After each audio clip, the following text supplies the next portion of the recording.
Commodity TV live from the Mines and Money London 2022. And we have now here a special guest out of the lithium space, I would call it, Christopher Brown from HeliosX Lithium and Technology. How are you? I'm doing well, Tim. Thank you for having me. How's the conference so far? It's been an exciting conference, lots of variety of people, lots of investment ideas. We're looking forward to continuing the conference for the next couple of days. That sounds great to me. Okay, so Christopher, you are active in the lithium space and therefore not in one, but in 3 lithium hotspots, I would call it, in Nevada, Argentina and Alberta. So could you give us an insight in the projects and in your company, please? Sure. In Argentina, we have a relatively large land holding, 230,000 acres of lithium prospectivity that we've identified definitively a lithium resource. Now, going forward, we want to continue the delineation process to bring that to commercialization. In Nevada, we hold just over 14,000 acres in prospective area, close to Silver Peak, in fact. So we've learned a lot from what Albemarle's been doing for Silver Peak development, and we want to mimic that type of success in our Nevada basin. And in Alberta is a very unique situation. We have large reef complexes of lithium brine resources associated with the oil and gas industry. So we're hoping to utilize our oil and gas expertise to unlock that opportunity and potential in Canada. So what is the current status of the flagship project? So in case of drilling and what have you a resource base, or can you just elaborate a little bit on this? Sure. So before we even entered Argentina, we did a statistical distribution of all the resources identified to date. And so even before we entered the country, we're looking for something in materiality. And what the indications are is that you should have upwards of a million tons of lithium prospectivity on a new prospect. So that was our initial interest in Argentina. So now our goal is to start drilling our asset to better delineate the prospectivity. So we have a wide range of potential outcomes of resources. We just need to start the drilling activity, which we plan to do in 2023 with our partner Plus Patrol. Okay. And that's pretty much our flagship asset. How much drilling? Just 2 wells to start the delineation process. We still need to get some environmental permits from the government. So for now, we're restricted for the amount of drilling we can do. Do you want to focus on one project or develop all 3 together? I'd love to push forward all 3. It's all based on capital allocation. And so with the Nevada asset, we've built 2 drilling pads. We'd love to drill 2 to 4 locations in Nevada, but it's going to be an issue of both the amount of capital required as well as accessing good rigs. People underappreciate that the oil and gas sectors siphoned all the best rigs. And so we want to make sure if we're going to drill, we want to drill it right in Nevada. And it's very important to just have a good crew on site that can drill those wells properly. And in Canada, we hope to drill maybe 1 to 2 locations to help with the delineation work there. But we're still in a resource quantification stage in Canada. We're looking for specific reef type complexes, but working with local oil and gas operators to partner to more effectively extract the resource. So you mentioned that you're relatively close to Silver Peak, but your project is not in the Clayton Valley. It's just over the mountain, so to speak. Ah, okay. So 10 clicks to the east, and that's our prospect on a solar that's visually evident on the surface. Yeah. So we do plan to see how we can most effectively do a program there to delineate the resource potential. Okay. So water is always an issue in Nevada. How about that?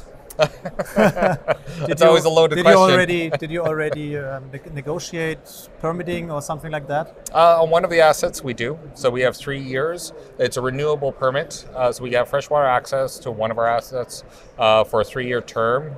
And then the other asset, we haven't actually put in the permit yet. We've just finished posting some acreage, and now we'll go through the permitting process. But because we were successful with acquiring our first freshwater permit, we don't really see the same hurdle that those that are next to Albemarle or Silver Peak do. Because the issue that you deal with access to fresh water near Silver Peak is that the concern of the operator is that you're going to draw their freshwater resource. So because our aquifers will not be even remotely close, we have a high degree of confidence that we'd be approved for freshwater permits. Okay. So full speed drilling in 2023 needs a lot of money. What's cash in the bank? Well, right now we have $1 million. We just were listed in January 2022. So we're just coming out of the gate. But we're always actively looking for institutional and retail investors to join. But we need to get the messaging out there. We need to better define the resource potential people would invest in. And so we are looking to raise anywhere from $5 to $50 million in the coming year to do and execute the program I mentioned. So brand new company. Have any institutional investors? Not yet. The company we had taken over wasn't qualified for institutional investment. And I come from a strong banking background, and I know the qualifications for transparency and governance that need to be in place.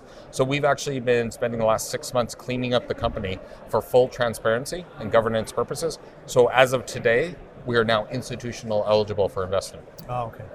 What is management holding? We hold about 13% of the stock. Very good. Sounds good. So to summarize everything, what are the catalysts for the next 12 to 15 months? Well, hoping, knock on wood, with a finance raise in the next 3 to 6 months, we should be able to start drilling relatively quickly after that. The Nevada Basin, I've been actively searching for rigs and crews to execute that program, because we need to plan for that at least 6 months in advance to be effectively execute in a timely manner. So even if we don't have the financing today, I'm anticipating lining the financing closing with successfully securing a rig for Nevada. In Argentina, that program is going to go forward. We have enough funds to drill the first 2 wells, so we will definitively drill those next year in Argentina. And then in Canada, we're still, like I said, working on the resource distribution work on that.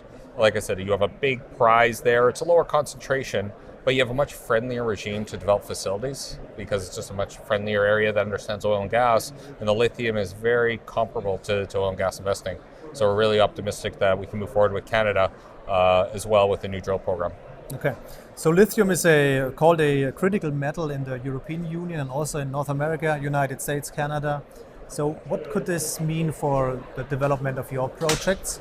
And could you just comment on that? Sure, just a general comment on the critical minerals. I appreciate that US and Canada and the European Union has now defined lithium as a critical mineral.